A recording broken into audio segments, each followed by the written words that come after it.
what is up? Today's video we're going to be working on the S10. We got it in the garage.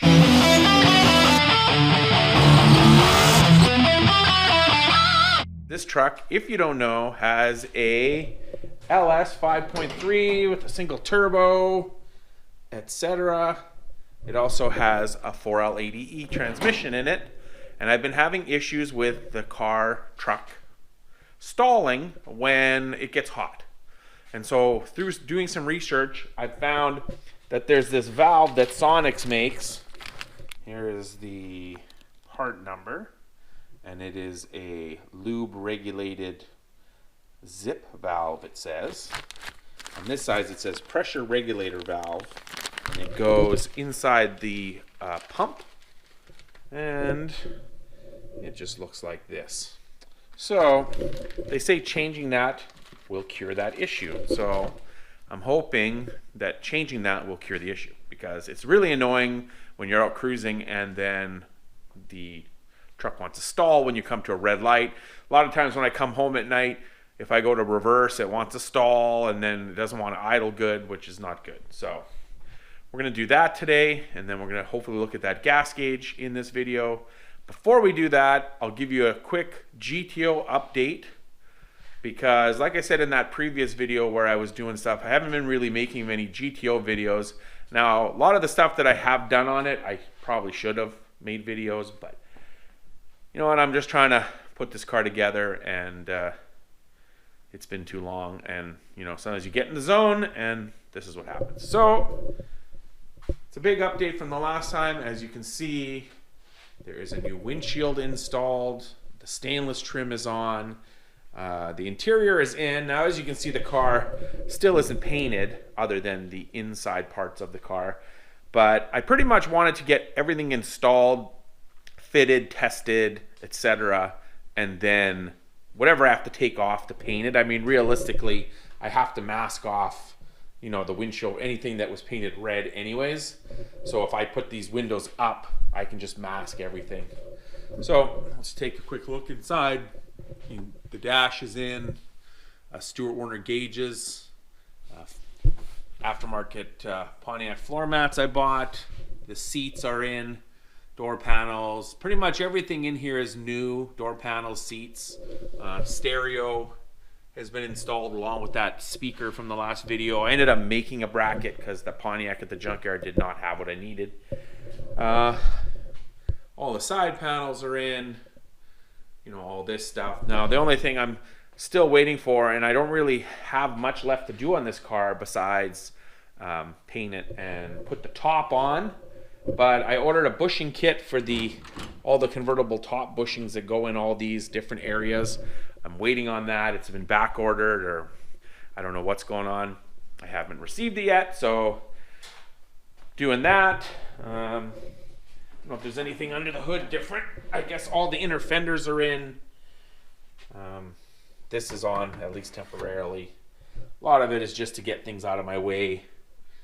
So you can see, basically it looks like a complete car. Hoses for the wipers have been made. They're all in there.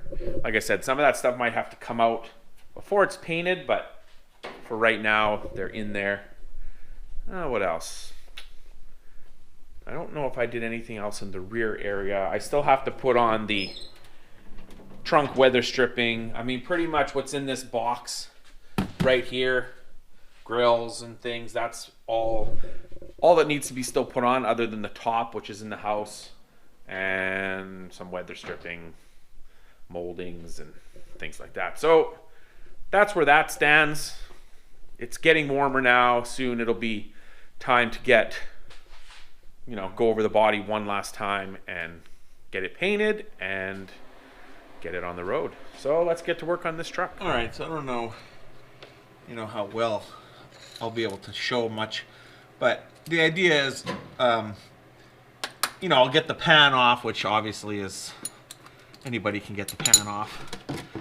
More to show where this valve goes and how you change it, which will be once the pan is off. So I'm just going to drain the fluid, yank the pan, thought I'd show you something that really pisses me off. I drained the pan, I took the plug out, I drained it. I had the bucket over top, trying to be super careful, and somehow I still managed to make a humongous mess and spill transmission fluid pretty much all over the floor. So, yeah, hold on. Let me, I mean, I'm sure you can imagine, even if you can't really see, but look at that. Look at all that oil. Like pretty much just a humongous lake of oil. And I like really tried to like not make any kind of mess, and this happens. Typical. So I got that mess cleaned up, and I got the pan out here. I guess there must have, like, look how much fluid is still in there, even though I drained the fluid. But I guess this, the way this plug is made, you know, it only drains up to this point, which is kind of ridiculous. Like, you want to be able to drain all the oil out of the thing, but anyways, doesn't make sense. But I cleaned that up. So here's a picture off on the Sonnax website of what we're doing here. So that's the pump, and you basically take this out and you replace that valve right there. See it right there. So what we got to do now is get under the car, truck, whatever, car, truck, whatever it is. We got to get underneath, and you'll see the valve is right there. You can see it there, right there. So we have to get that little clip out and then pull that valve out. So that's what we're going to try to do now. I'm going to get the snap ring pliers in there.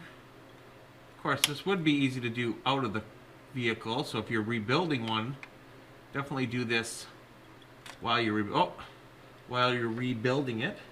Okay, so that was pretty easy.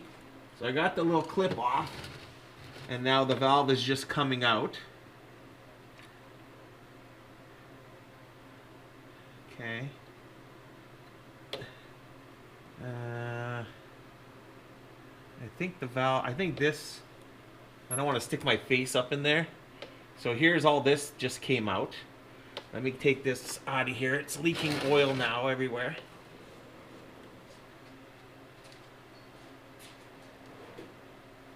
Don't worry, I'm coming back.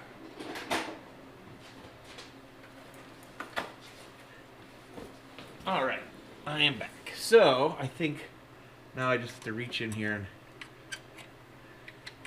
get that valve to come out. Oh, here it comes. So I'm just reaching with some needle nose. I don't want it to fall out onto the ground. Okay. And there it is. So now it's come out. So then we'll go over to the bench and we'll compare and then replace. Here are the two valves. Now they basically kind of look the same, except I see this one has a little hole in it and this one does not. Or does it? No. And then this one is just solid on the end there, where this one has this little thingy here. And then there's also another hole right there. It's supposed to increase your fluid to the cooler, which I guess is supposed to keep the transmission cooler, obviously. And then maybe then that doesn't, that keeps it from wanting to stall, because like I said, when the transmission's cold, works perfect. It's when it gets hot that it gets, especially when it's hot outside, then it really gets bad. So anyways, we're gonna put this back together in the reverse of how we took it apart, and then let's hope that it works. It's back in there now. Hopefully you can see it in there, right in there. And then I made sure that the circle clip thing is back in properly. And all we gotta do now is just quickly wipe this down, and then put the pan back on, put the fluid back in, it'll be done. Unfortunately, this isn't something where I'm going to be able to test it, because I could technically go drive the truck, but it is wet and kind of gross outside still.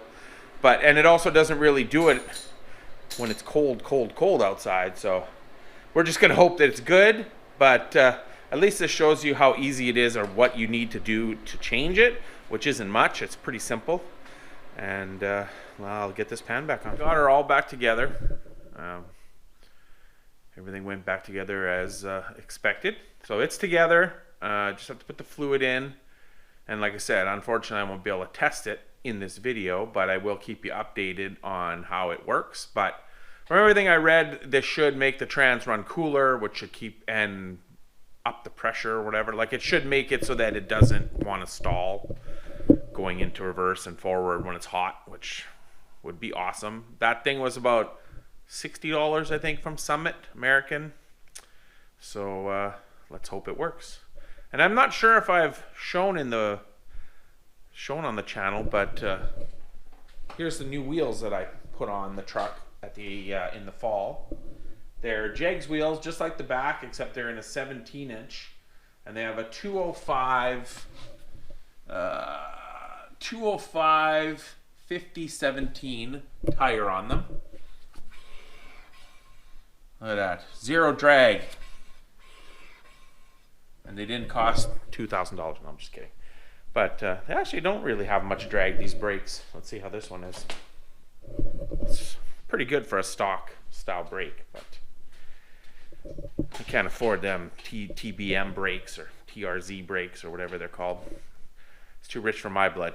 But anyways, okay, so the next thing we're gonna do is try to figure out why the gas gauge doesn't work right. Because I would like it to work, because it doesn't really tell me when I'm empty on gas. Luckily, this thing's pretty good on fuel, and when I usually stop for gas, I don't put in much and it's full. So, but let's take a look. Also wanted to mention about the wheels that, I have to go over here, that this tire is a regular radial tire. Pretty much the only tires you can get in a skinny size is like the Mickey Thompson or M&H Racemaster. And they're really expensive. These were like $100 each. The only problem is they're a little on the wide side, so they're hard to put on. Luckily, I had a friend at a tire shop, Kevin and Rick. They took care of them for me and got them all mounted after I tried and failed to get them on. But that's definitely more cost effective than buying the Mickey Thompson one. Now, if you know, you know, but this has a 55 Chevy dash in it. But the gauge in here is actually the S10 gauge, because a 55 Chevy runs on 0 to 30 ohms and the S10's on 0 to 90 ohms. So I ended up using the gauge. The only problem is it's backwards, so when it says it's empty, it's actually full, and when it's full, it's actually empty. So no big deal, right? I know that, so that's okay. But so when I